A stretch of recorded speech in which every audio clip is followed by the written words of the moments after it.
ሰላም ጤና ይስጥልን ተመልካቾቻችን የአፍሪካ ሬኔሳንስ ቴሌቪዥን ዜናዎች ከዚህ በማስከተል ይቀርባሉ። በቅድሚያም አርዕስተ ዜናዎቹን እንሆ። የአሰብ ወደብ ለኢትዮጵያ የቅድሚያና የመጀመሪያ አማራጭ ነው ሲሉ የውጭ ጉዳይ ሚኒስትሩ ጌዲዮን ጢሞቴዎስ ተናገሩ። ኢሰመኮ ለብሔራዊ ምርጫ ቦርድ ማሳሰቢያ መስጠቱ ተገለጸ። ህንድ በዓለማችን ለመጀመሪያ ጊዜ ለግልም ለመንግስትም ሰራተኞች በወር አንድ ቀን የወር አበባ እረፍት መስጠት ጀመረች።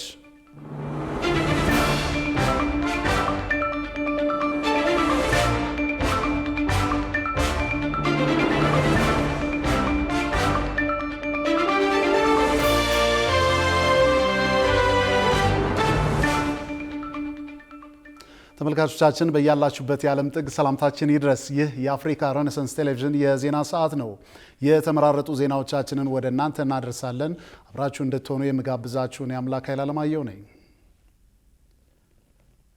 የአሰብ ወደብ ለኢትዮጵያ የቅድሚያና የመጀመሪያ አማራጭ ነው ሲሉ የውጭ ጉዳይ ሚኒስትሩ ጌዲዮን ጢሞቴዎስ ተናገሩ። ከሰሞኑ በአዲስ አበባ ዩኒቨርሲቲ ቅጥር ግቢ በተካሄደው በአፍሪካ ቀንድ ወቅታዊ ጉዳይ ላይ የሚያጠነጥን ውይይት ላይ ሚኒስትሩ ኢትዮጵያ በረዥም ጊዜ እቅዷ በርካታ የባህር በሮችን ብትፈልግም አሁን ላይ በብዙ ምክንያቶች የአሰብ ወደብ ቅድሚያ የምትሰጠው እንደሆነ መናገራቸው ተሰምቷል። ጽዮን ላይኩን ዝርዝሩን ታቀርበዋለች።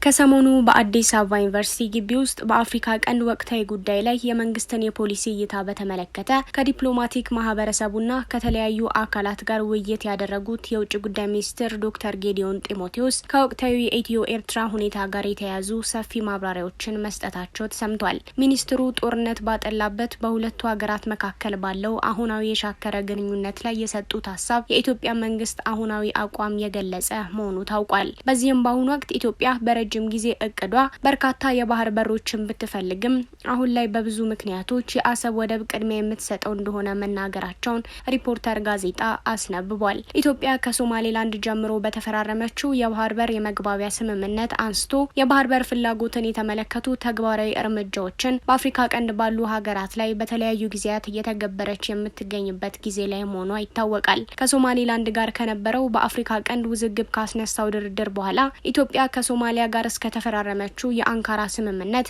ከዚያም ቀጥሎ በቅደም ተከተል ከተሄደባቸው የድርድር ሁኔታዎች ባሻገር የኢትዮጵያ ምድር ባቡር ኮርፖሬሽን ለመስራት ካቀዳቸው ቀጣይ ስራዎች መካከል ከወልዲያ ሀረር ገበያ ተነስቶ የቀይ ባህር ወደቦች ከሆኑ ታጁራ፣ አሰብና ምጽዋ ጋር የሚያገናኝ የመደበኛ መስመር ባቡር ለመገንባት ከ1.5 ቢሊዮን ዶላር በላይ የሚያወጣ ፕሮጀክት ማቀዱን ማሳወቁ ኢትዮጵያ በቀጣይ ከባህር ጋር ለመገናኘት በሰፊው ማቀዷን የሚያመላክቱ ናቸው። ይሁንና በአሁኑ ወቅት ኢትዮጵያ ቅድሚያ የምትሰጠው የአሰብን ጉዳይ መሆኑን የውጭ ጉዳይ ሚኒስትሩ አንስተዋል። በወቅቱ የነበረው የሽግግር መንግስት ኤርትራ ራሷን ሀገር አድርጋ ስታውጅ የኢትዮጵያን ዳር ድንበር በማስጠበቅ ረገድ የወሰነው ውሳኔ የኢትዮጵያን የድንበር ሉዓላዊነት ባልጠበቀ መልኩ እንደነበርና ለውሳኔው በቂ ህዝባዊ ድጋፍ የሌለው ሆኖ መቆየቱንም ተናግረዋል። ይህ ከ30 ዓመታት በፊት ተሰርቷል የተባለው ስህተት ጠቅላይ ሚኒስትር አብይ አህመድን ጨምሮ በመንግስት ስር ባሉ የተለያዩ ባለስልጣናት አንደበት ተደጋግሞ መገለጽ ከተጀመረ የሰነባበተ ሲሆን ዶክተር ጌዲዮን ጢሞቴዎስም ይህንኑ አስረግጠው መናገራቸው ተሰምቷል። የውጭ ጉዳይ ሚኒስትሩ ዶክተር ጌዲዮን ጢሞቴዎስ ኢትዮጵያና ኤርትራ በአሁኑ ወቅት መካረር ውስጥ መግባታቸውን ጠቅሰው አፋጣኝ ጣልቃ ገብነት እንደሚያስፈልግም አሳስበዋል ተብሏል። ሚኒስትሩ በሁለቱ ሀገራት መካከል ያለው የፖለቲካ ውጥረት ምክንያቶችን የገለጹ ሲሆን የኤርትራ መንግስት በኢትዮጵያ የውስጥ ጉዳይ ላይ ጣልቃ መግባቱን፣ የውስጥ ኃይሎችን በማስታጠቅ ኢትዮጵያን ለማተራመስ መሞከሩን፣ የኢትዮጵያ ሉዓላዊነት መጣስን እንዲሁም የሽግግር መንግስቱን ህዝብ ያላሳተፈ ውሳኔ መጥቀሳቸውም ነው የተሰማው። ኢሰመኮ ለብሔራዊ ምርጫ ቦርድ ማሳሰቢያ መስጠቱ ተገለጸ። የኢትዮጵያ ሰብአዊ መብቶች ኮሚሽን በ2013 ምርጫ የተስተዋሉ እክሎች ዘንድሮ በሚካሄደው ምርጫ እንዳይደገሙ ጥንቃቄ ማድረግ እንደሚገባ በመጥቀስ ቦርዱን አሳስቧል። ሩሃ ግርማ ተጨማሪ አላት። የኢትዮጵያ ሰብአዊ መብት ኮሚሽን ከብሔራዊ ምርጫ ቦርድ ጋር በቀጣዩ ምርጫና ሰብአዊ መብቶች አያያዝ ዙሪያ ከመከረ በኋላ ባወጣው መግለጫ በ2013 ምርጫ የተስተዋሉ እክሎች ዘንድሮ በሚካሄደው ምርጫ እንዳይደገሙ ጥንቃቄ ማድረግ እንደሚገባ በመጥቀስ ቦርዱን ማሳሰቡ ተገልጿል። በውይይቱ ኢሰመኮ በስድስተኛው ዙር ጠቅላላ ሀገራዊ ምርጫ የማሟያና ድጋሚ ምርጫዎች ላይ ባካሄዳቸው ክትትሎች ያስተዋላቸው የሰብአዊ መብት እክሎች በሰባተኛው ሀገራዊ ምርጫ እንዳይደገሙ ጥንቃቄ ሊደረግ እንደሚገባ አሳስቧል። ኢሰመኮ ውይይቱን አስመልክቶ ባወጣው መግለጫ እንዳይከሰቱ ያላቸውን እክሎች ባይገልጽም በ2013 ባወጣው ሪፖርት ግን ዘርዝሯቸው ነበር። ኢሰመኮ በሪፖርቱ በምርጫው መዳረሻ ቀናትና በምርጫው ዕለት ክትትል ባደረገባቸው በተወሰኑ የምርጫ ክልሎችና ጣቢያዎች ከምርጫው ዕለት ጥቂት ቀናት በፊት ከምርጫው ቀን በኋላ የደረሱትን የሰብአዊ መብት ጥሰቶችን ገልጾ ነበር። እነዚህም የሰው ሕይወት መጥፋትና የአካል ጉዳት፣ ተገቢ ያልሆነ እስር፣ በመራጮች ላይ የደረሰ ማስፈራራት፣ በምርጫ ታዛቢዎችና ጋዜጠኞች ላይ ስለደረሰ መጉላላትና ማዋከብ፣ የምርጫው ሂደት ለአካል ጉዳተኛ ሰዎች ያለው ተደራሽነትና የሀገር ውስጥ ተፈናቃዮች የተሳትፎ መጠን በሚመለከት ባወጣው የመጀመሪያ ደረጃ ሪፖርት አስረድቶ ሊወሰዱ ስለሚገባቸው እርምጃዎች ምክረ ሀሳብ መስጠቱ ይታወሳል። ኮሚሽኑ በባለፈው ምርጫ እነዚህን እክሎች ቢዘረዝርም ከቀናት በፊት ከብሔራዊ ምርጫ ቦርድ ጋር ያካሄደውን ውይይት ተከትሎ ባወጣው መግለጫ ግን ዳግም ከመጥቀስ ተቆጥቧል።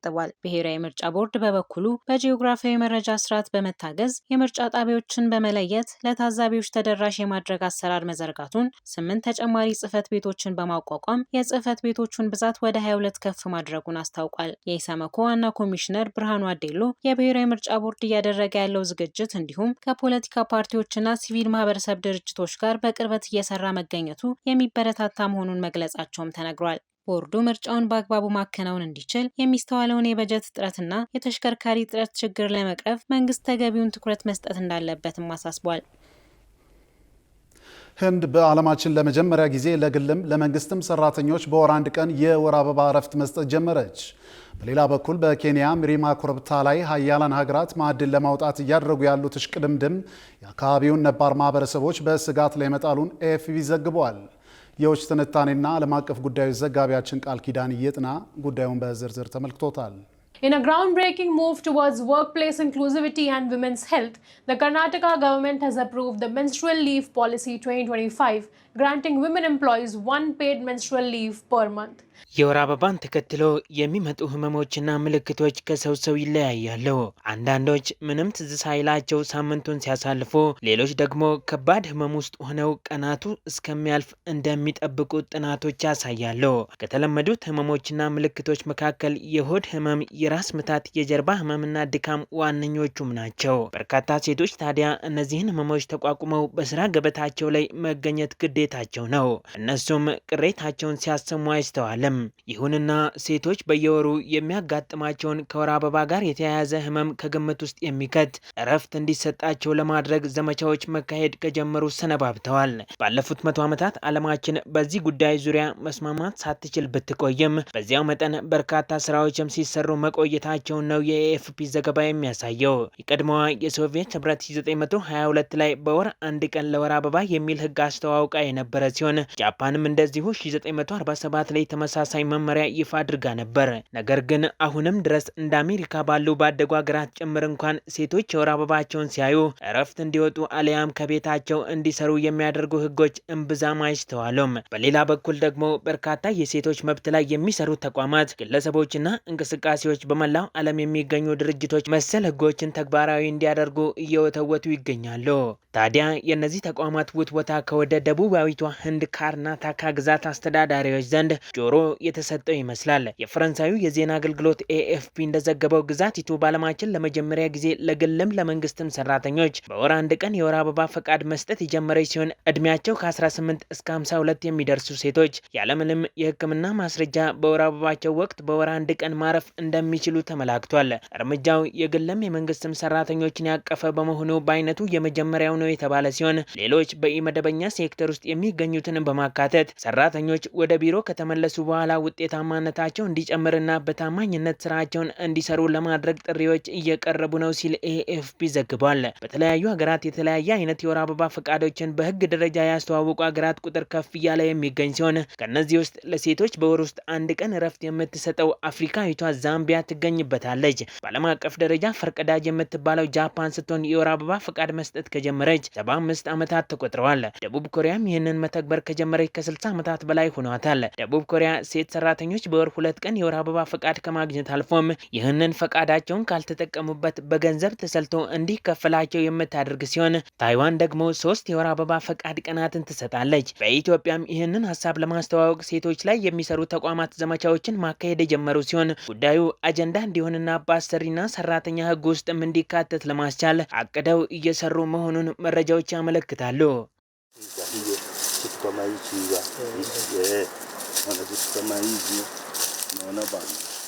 በሌላ የውጭ ዜና በኬንያ ሚሪማ ኮረብታ ላይ ሀያላን ሀገራት ማዕድን ለማውጣት እያደረጉ ያሉት እሽቅድምድም የአካባቢውን ነባር ማህበረሰቦች ስጋት ላይ መጣሉን ኤኤፍፒ ዘግቧል። እንደ የፈረንሳዩ የዜና አገልግሎት ኤኤፍፒ ዘገባ ከአሜሪካ እስከ ቻይና፣ ከዩናይትድ ኪንግደም እስከ ካናዳና አውስትራሊያ የኬንያን ማዕድን የማልማት ፈቃድ ለማግኘት በምላሹም ለመቆጣጠር የሚደረገው እሽቅድምድም ተጧጥፎ የቀጠለ ሲሆን በየትኛውም ሀገር የማይገኙ በ10 ሺዎች የሚቆጠሩ የእጽዋት ዝርያዎች እንደዚሁም እንስሳት የሚገኙ በትን ሚሪማ ኮረብታ ተገን አድርገው ለዘመናት የኖሩ የአካባቢው ነባር ማህበረሰቦች የኬንያ መንግስት ማዕድን እናውጣ ብለው የተፈጥሮ ሀብታችንን ለመቀራመት ላሰፈስፉ ሀገራት ፈቃድ ከሰጠ ህልውናችን አደጋ ላይ ይወድቃል፣ የደን መኖሪያችን ብቻ ሳይሆን ሁለ ነገራችን ነው በማለት ተቃውሞም ስጋትም ያዘለ ድምጻቸውን ለኤኤፍፒ ሰጥተዋል።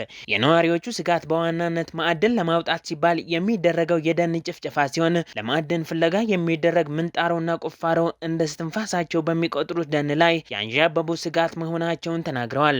በአብዛኛው የዲጎ ብሔረሰብ አባላት የሆኑት የአካባቢው ነዋሪዎች ከመኖሪያ ቤታችን ሊያፈናቅሉ ነው በሚል ስጋት መኪና ይዘው ወደዚያ የሚመጡ ሰዎችን እንደሚያባረሩ የተገለጸ ሲሆን ኤኤፍፒም ለዘገባ ወደ ስፍራው ሲያቀና በመጀመሪያ ወደ ጫካው እንዳይገባ ተከልክሎ እንደነበር በዘገባው አመልክቷል። በኬንያ የህንድ ውቅያኖስ ዳርቻን ተንተርሶ በሚሪማ ኮረብታ ላይ የተዘረጋው ለምለም ደን ለነዋሪዎቹ ልክ እንደ ቅዱስ ስፍራ የሚመለከቱት መኖሪያ ሲሆን ለረጅም ጊዜ በግብርና ኑሯቸውን ሲደግፉ ቢቆዩም ዛሬም ከግማሽ በላይ የሚሆነው ህዝብ በአስከፊ ድህነት ውስጥ እንደሚኖር የኬንያ መንግስት መረጃዎች ያመለክታሉ ሲል የዘገበው አዣንስ ፍራንስ ፕሬስ ነው።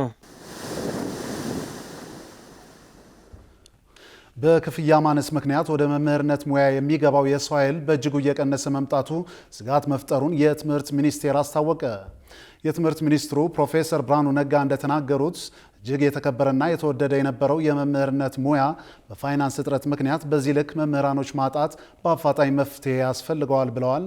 ቃል ኪዳን ኤርሚያስ ዝርዝሩን አጠናክረዋለች።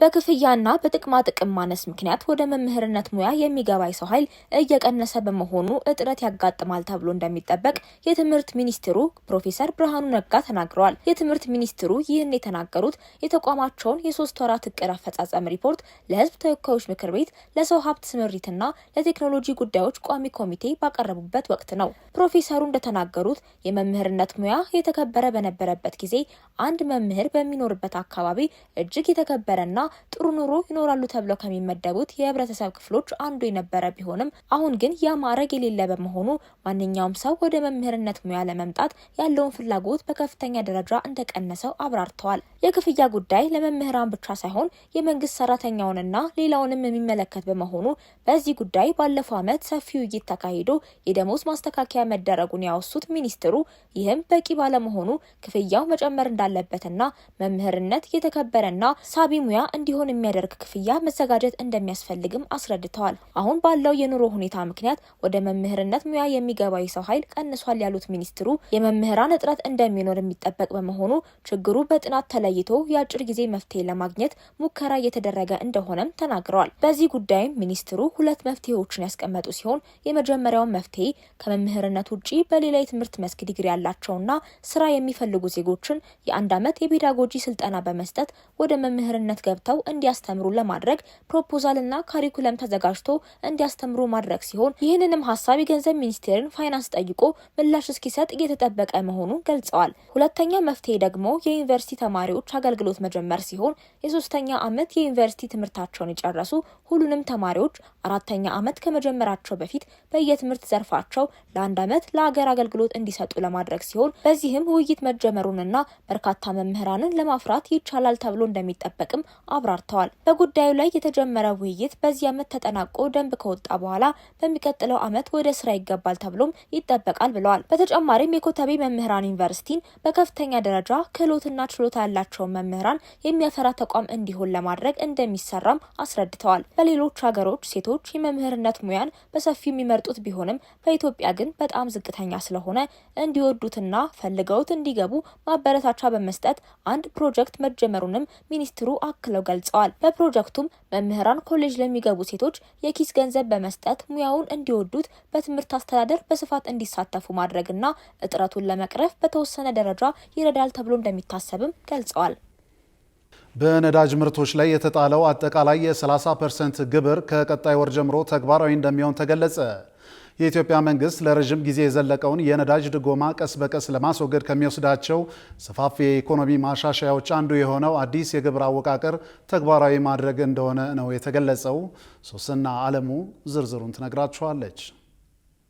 በፊስካል ፖሊሲው ላይ ከፍተኛ ለውጥ በተደረገበት ወቅት የኢትዮጵያ ነዳጅ አቅርቦት ድርጅት በሚቀጥለው ወር አዲስ የነዳጅ ታክስ መሰብሰብ እንደሚጀምር የተነገረ ሲሆን ይህ እርምጃ መንግስት ለረጅም ጊዜ የዘለቀውን የነዳጅ ድጎማ ቀስ በቀስ ማስወገድን ጨምሮ ሰፊ የኢኮኖሚ ማሻሻያዎች አካል መሆኑ ተገልጿል። ዋናው ለውጥ በነዳጅ ምርቶች ላይ 30% ታክስን ተግባራዊ ማድረግን የሚያካትት ሲሆን ይህም 15% ተጨማሪ እሴት ታክስና 15% ኤክሳይዝ ታክስን ያካትታል ተብሏል። ከ22 አጋማሽ ጀምሮ መንግስት የህዝብ ወጪን ለመግታት የነዳጅ ድጎማዎችን ቀስ በቀስ እየቀነሰ ሲሆን ይህም የዋጋ ጭማሪ ማስከተሉ ተነግሯል። የገንዘብ ሚኒስቴር እነዚህ ሽግግር ድጎማዎችን በተመሳሳይ ጊዜ የውጭ ምንዛሪዎችን ተጽዕኖ ለማቃለል ያለሙ መሆናቸውን አመልክቷል። የአዲሱ ታክስ የመጨረሻ ዓላማ ከድጎማዎች ወደ ገበያ ላይ የተመሰረቱ የገንዘብ ምንጮች ለህዝብ ወጪ በመቀየር የመንግስትን ገቢ ማሳደግ እንደሆነም ተገልጿል። የገንዘብ ሚኒስትሩ አቶ አህመድ ሺዴ የሀገር ውስጥ የታክስ ገቢዎች ከኢኮኖሚ እድገት ጋር ለመራመድ እንደተቸገሩ ገልጸው ይህን ማሻሻያ ለፋይናንስ ማጠናከር አስፈላጊ እርምጃ እንደሆነ ተናግረዋል። ኢትዮጵያ በአሁኑ ጊዜ ከሰሃራ በታች ባሉ የአፍሪካ ሀገሮች ዝቅተኛው ከታክስ ወደ ጂዲፒ ሬሾ እንዳላት የገለጹት ሚኒስትሩ ተቋማቸው የግብር መሰረቱን ለማስፋትና የታክስ መሰወርን ለመፍታት አነስተኛ አማራጭ ታክስን ጨምሮ ተጨማሪ ማሻሻያዎችን እያደረገ እንደሆነ ተናግረዋል። መንግስት በኢኮኖሚ መረጋጋት ላይ ትኩረቱን ቢያደርግም አዲሱ የነዳጅ ታክስ ሰፊ ስጋትን አስከትሏል። ባለሙያዎች እንደሚገልጹት የኑሮ ውድነት በሚጨምርበት ወቅት እንደዚህ አይነቱን ከፍተኛ ግብር በአንድ ወሳኝ ምርት ላይ መጣል የፋይናንስ አለመረጋጋት እንደሚያስከትል ይከራከራሉ። የገንዘብ ሚኒስቴር ሚኒስትሩ መስከረም 2018 አጋማሽ ባቀረቡት አጠቃላይ የዜጎች በጀት ውስጥ በተያዘው በጀት ዓመት ተግባራዊ የሚደረጉ የግብር አይነቶችን በዝርዝር ማስቀመጣቸው ይታወሳል። በአዲሱ አዋጅ መሰረት የኢትዮጵያ ነዳጅ አቅራቢው ድርጅት ሁሉም የፌዴራል ታክስ ለገቢዎች ሚኒስቴር እንዲልክ የሚያዝ ሲሆን እቅዱ እስከ ታህሳስ 2025 ድረስ የቤንዚንና የናፍጣ ፓምፕ ዋጋዎች ህጋዊ ግብር ተመኖችን ጨምሮ ሙሉ ወጪ መልሶ ማግኘት እንደሆነም ተገልጿል። ይህንን ሽግግር ለማመቻቸት ወደ ነዳጅ አቅርቦት ድርጅት የሚደረገው የጣራ የገንዘብ ዝውውር በመጪው የበጀት ዓመት 30 ሚሊዮን ብር እንደሚሆን ተጠቁሟል። ክቡራትና ክቡራን ተመልካቾቻችን አሁንም የአፍሪካ ሬኔሳንስ ቴሌቪዥን ዜናዎች እንደቀጠሉ ናቸው። ወደ ቀጣዮቹ ጉዳዮቻችን ከመሻገራችን በፊት ይፋዊ ማህበራዊ ገጾቻችንን ልናስታውሳችሁ ወደድን። በቴሌቪዥን ስርጭት ያለፏችሁን ፕሮግራሞቻችንን ከ1.7 ሚሊዮን በላይ ሰብስክራይበሮች ባሉት አርትስ ቲቪ ወርልድ የዩቲዩብ ገጻችን በኩል ልትከታተሉን ትችላላችሁ። በተጨማሪም በርካታ ተከታዮችን ባፈራንባቸው በፌስቡክ፣ በቀድሞ ትዊተር እና በአሁኑ ኤክስ እንዲሁም በቲክቶክ እና ኢንስታግራም ገጾቻችን በኩል ቤተሰብ መሆን ትችላላችሁ። ውድ ተመልካቾቻችን ከአፍታ ቆይታ በኋላ ቅዱስ ጊዮርጊስ በተስተካካይ ጨዋታ ኢትዮጵያ መድንን ያሸነፈበትን የኢትዮጵያ ፕሪሚየር ሊግ ጨዋታን ጨምሮ የተመራረጡ ስፖርታዊ መረጃዎችን ወደ እናንተ እናደርሳለን። ይጠብቁን። በትግራይ የካናዳ ኩባንያ ማዕድን ቦታዎች ላይ ህገወጥ የማዕድን ቁፋሮ ተጧጥፏል ሲል አዲስ ጥናት አመላከተ። በሪፖርቱ የቀድሞ ወታደሮችና የቻይና ማዕድን ቆፋሪዎች እንዲሁም ስማቸው ያልተገለጸ ባለሀብቶች በህገወጥ ተግባሩ ላይ ተሳታፊ ናቸው ተብሏል። ብዙነህ እንዳለ ዝርዝር አለው። በትግራይ ክልል ውስጥ ከ2 ዓመታት የእርስ በርስ ግጭት በኋላ በዓለም አቀፍ ላይ የሚስተዋለውን የወርቅ ዋጋ መናር ተከትሎ በቢሊዮን የሚቆጠር ዶላር የሚያንቀሳቀስ ህገወጥ የወርቅ ንግድ መፋፋሙን አዲስ የጋራ ምርመራ አመላክቷል። ምርመራው እንደሚያመላክተው የካናዳው ኩባንያ ኢስት አፍሪካ ሜታልስ ንብረት በሆነው ማታቡላና ዳታምቡክ ማዕድን ቦታዎች ላይ ህገወጥ የማዕድን ማውጣት ተግባር በስፋት እየተፈጸመ ነው ተብሏል። ዘ ግሎብ ኤንድ ሜልስ ከቡሮ ኦፍ ኢንቨስቲጌቲቭ ጆርናሊዝም ጋር ባደረጉት ምርመራ መሰረት ስራ ያልጀመሩና ተደራሽ አይደሉም የተባሉ እነዚህ ቦታዎች ላይ የቀድሞ ወታደሮችና የቻይና ማዕድን ቆፋሪዎች እንዲሁም ስማቸው ያልተገለጸ ባለሀብቶች ድጋፍ አግኝተው ከ2024 መጀመሪያ አንስቶ እስከ 2025 አጋማሽ ድረስ ወርቅ ሲያወጡ ቆይተዋል ተብሏል። ሪፖርቱ በክልሉ ከጦርነቱ በኋላ በተፈጠረው የፖለቲካ ክፍተት ሳቢያ ያልተገደበ የማዕድን ማውጣት ኢኮኖሚ መጧጧፉንም ያሳያል። ወታደራዊ ቡድኖችና የአካባቢው አዛዦች ቁልፍ የማዕድን ክምችቶችንና የኮንትሮባንድ መንገዶችን በመቆጣጠር ጭምር ህገወጥ ቁፋሮ እንዲስፋፋና የክልሉ ሀብት ያለ ቁጥጥር በሌላ መንገድ እንዲባክን ምክንያት ሆነዋል ይላል። የወርቅ ዋጋ በዓለም ገበያ በዚህ ዓመት ብቻ ከ50 በመቶ በላይ መጨመሩ ዋናው ማነቃቂያ ነው የተባለ ሲሆን ክልሉ የአካባቢው ማህበረሰብም ተጠቃሚነትን ሳይረጋገጥ በህገ ወጥ የሚወጣውንም ወርቅ በእርስ በርስ ግጭት በምትታመሰው ሱዳን በኩል እንዲወጣ እየተደረገ ነው ተብሏል። የቀድሞ የትግራይ ክልል ጊዜያዊ ፕሬዝዳንት የነበሩት አቶ ጌታቸው ረዳ ህገ ወጥ ተግባሩን ለማስቆምና ንብረቶችን ለመያዝ ግብረ ኃይል ቢያሰማሩም በደቡባዊው የክልሉ ክፍል እየተባባሰ ያለው ግጭትን የማስፈጸም ስራውን አደጋ ላይ እየጣለው መሆኑንም መግለጻቸውን በወቅቱ የሚታወስ ነው። በ2017 በጀት ዓመት 10 ወራት ብቻ ከትግራይ ክልል ለብሔራዊ ባንክ ከ12210 ኪሎ ግራም በላይ ወርቅ ገቢ የተደረገ ሲሆን ይህም ከሌሎች ክልሎች የሚበልጥ ሆኖ መመዝገቡ ይታወሳል።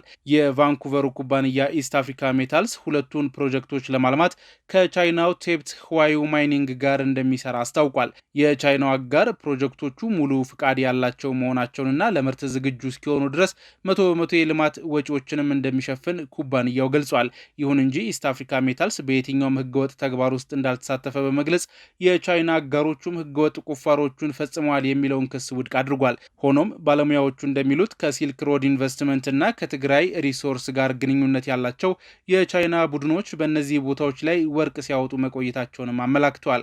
በኢትዮጵያ በ2017 በጀት ዓመት 37 ቶን የወርቅ ምርት ለውጭ ገበያ ቀርቦ የነበረ ሲሆን ከቀረበው ምርትም 3.5 ቢሊዮን ዶላር ገቢ መገኘቱ ይታወሳል። በ2018 በጀት ዓመት የመጀመሪያው 3 ወራት ደግሞ ከወርቅ ሽያጭ ብቻ ያገኘችው ገቢ 1.2 ቢሊዮን ዶላር መሆኑን ሪፖርቶች ያሳያሉ። በኢትዮጵያ ካሉ 7 ሚሊዮን የሚጠጉ አረጋውያን የጡረታ ደሞዝ የሚከፈላቸው 700 ሺህ ያህል ብቻ መሆናቸው ተመላከተ።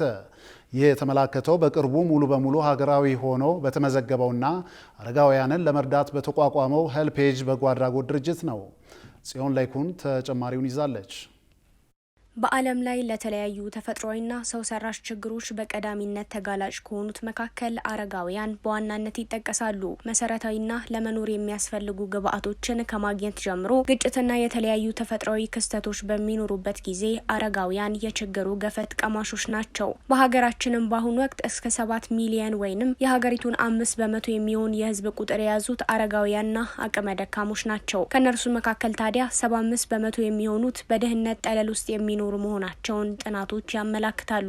ይህንኑ አስመልክቶ የሚሰራው ሄልፔጅ ኢንተርናሽናል ላለፉት ከ30 በላይ ለሚሆኑ ዓመታት ኢትዮጵያን ጨምሮ በዓለም ላይ በ98 ሀገራት ውስጥ ባሉ 199 ዓለም አቀፍ ቅርንጫፎች በአረጋውያንና በአቅመ ደካሞች ዙሪያ ሲሰራ የቆየ ሲሆን በአሁኑ ወቅትም በኢትዮጵያ ራሱን የቻለ ሀገር በቀል ድርጅት ሆኖ እንደ አዲስ ተቋቁሟል። ድርጅቱ በኢትዮጵያን በተመሳሳይ ላለፉት 33 የሚጠጉ ዓመታት በተለያዩ ክልሎች ባሉት 1500 የሚሆኑ የአረጋ ማህበራት ስራዎችን ሲሰራ የቆየ ሲሆን በአሁኑ ወቅት ሀገር በቀል ሆኖ በመመዝገብና ሄልፔጅ ኢትዮጵያ የሚለውን ስያሜ በመያዝ ይህንን የአረጋውያን ችግር ለመቅረፍ ከመንግስት ጋር በጋራ ሊሰራ መዘጋጀቱን ገልጿል። ሄልፔጅ ኢንተርናሽናል ባለፉት 33 ዓመታት ኢትዮጵያ ውስጥ እንደ ዓለም አቀፍ ድርጅት ሆኖ ሲሰራ ቆይቶ ነበርና ነገር ግን የሄልፔጅ ኢንተርናሽናል አመራሮች የተለያዩ አካባቢዎችን ጎብኝተው የማህበረሰብ ክፍሎችን ውይይት ካደረጉ በኋላ ምንድነው የሚያስፈልጋችሁ ብለው ሲጠይቋቸው አብዛኞቹ እኛን የሚወክል እኛን የሚመስል ተቋም ሀገር በቀል ተቋም እንፈልጋለን የሚል ምላሽ ነበር የሰጡት። ያንን ምላሽ ተግባራዊ በማድረግ ትልቅ ውሳኔ ወስኖ ሄልፔጅ ራሱን አገር በቀል ድርጅት እንዲሆን ቀይሮ የአንድ ሀገር የልማት እንደገና ደግሞ ሰብአዊ ድጋፎች በሙሉ በሀገር በቀል አመራሮች መመራት አለበት፣ በእነሱ ውሳኔ ሰጭነት መሆን አለበት ብሎ ወስኖ በዛ መሰረት ሄልፔጅ ኢትዮጵያ የሚል ሀገር በቀል ድርጅት ተወልዷል። ሄልፔጅ ኢትዮጵያ ባዘጋጀው የስራ ማስጀመሪያ መርሃ ግብር ላይ የተገኙት የሴቶችና ማህበራዊ ጉዳይ ሚኒስቴር የማህበራዊ ዘርፍ ሚኒስትር ዴኤታ ወይዘሮ ሁሪያ አሊ መሰል ኢንተርናሽናል ድርጅቶች ሀገር በቀል ሆነው መመስረታቸው ሉዓላዊነታችንን ለማረጋገጥ የሚያግዝ ነው ብለዋል። እንግዲህ ድጋፍ ሲባል ከኢንተርናሽናል አንድም የሶቨርኒቲ ጉዳይ ነው፣ የሉዓላዊነት ጉዳይ ነው።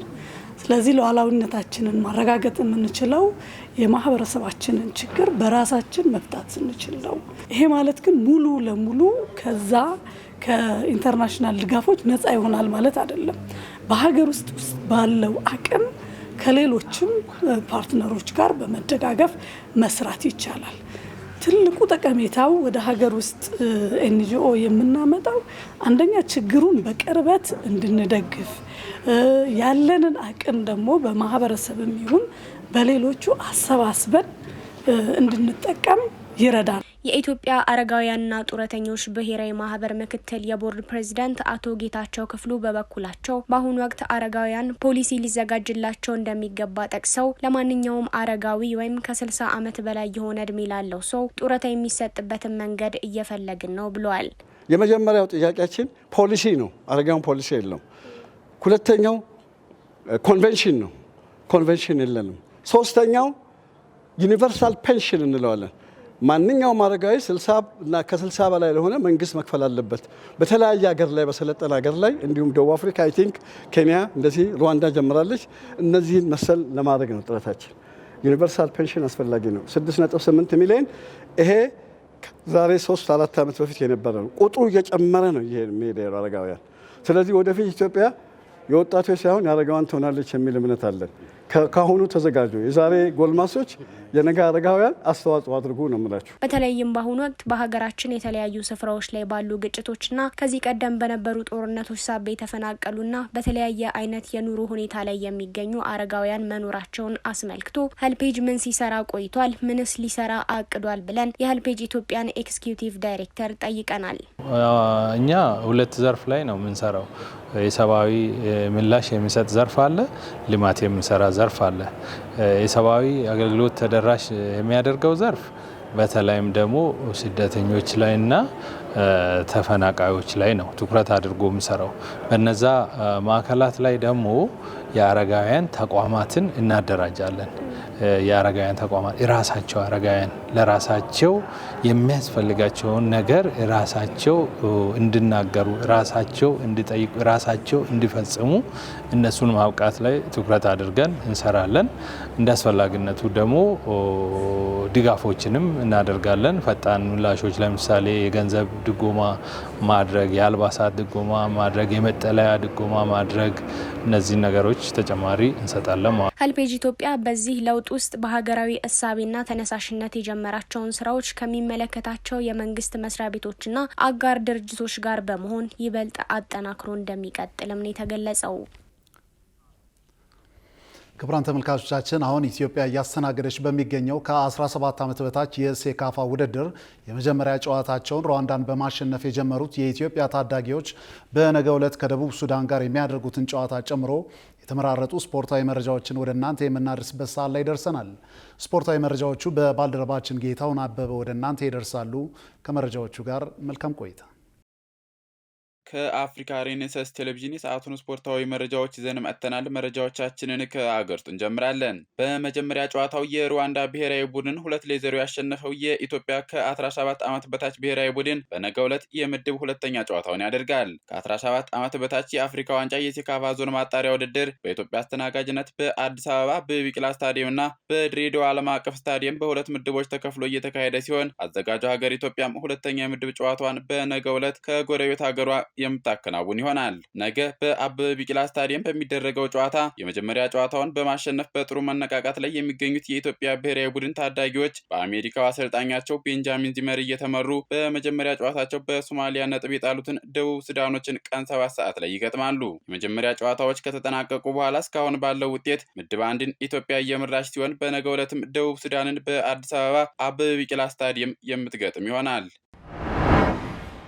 የኢትዮጵያ ፕሪሚየር ሊግ ተስተካካይ ጨዋታ ትላንት ሲደረግ ቅዱስ ጊዮርጊስ ኢትዮጵያ መድንን 1-0 በሆነ ውጤት አሸነፈ። በሲቢኢ የኢትዮጵያ ፕሪሚየር ሊግ ተስተካካይ ጨዋታ ቅዱስ ጊዮርጊስ የአምናውን የሊጉ አሸናፊ ኢትዮጵያ መድንን አሸንፏል። በአዲስ አበባ ስታዲየም በተደረገው ጨዋታ ከሰሞኑ በአርባ ምንጭ ከተማ ተሸንፎ ከኢትዮጵያ ዋንጫ ውጭ የሆነው ቅዱስ ጊዮርጊስ 1-0 በሆነ ጠባብ ውጤት በማሸነፍ የአዲስ አበባ ቆይታውን አጠናቋል። በጨዋታው ለቅዱስ ጊዮርጊስ የተገኘችውን ብቸኛ ግብ የኢትዮጵያ መድኑ ንጋቱ ገብረስላሴ በራሱ ላይ አስቆጥሯል። ድሉን ተከትሎ ቅዱስ ጊዮርጊስ ከሊጉ መሪ የሲዳማ ቡና ጋር እኩል 12 ነጥብ በመያዝ በግብ ክፍያ ተበልጦ ሁለተኛ ደረጃ ላይ በመቀመጥ በአዲስ አበባ የነበረውን የመጀመሪያ ዙር ቆይታ አጠናቆ ከ6ኛ እስከ 9ኛ ሳምንት ያሉ መርሃ ግብሮችን በሲዳማ ክልል መዲና ሐዋሳ ከተማ የሚያከናውን ይሆናል። በውድድር ዓመቱ ለመጀመሪያ ጊዜ የተሸነፈውና የባለፈው ዓመት የዋንጫ ባለቤት ኢትዮጵያ መድን በበኩሉ በ5 ነጥብ 11ኛ ደረጃን ይዟል።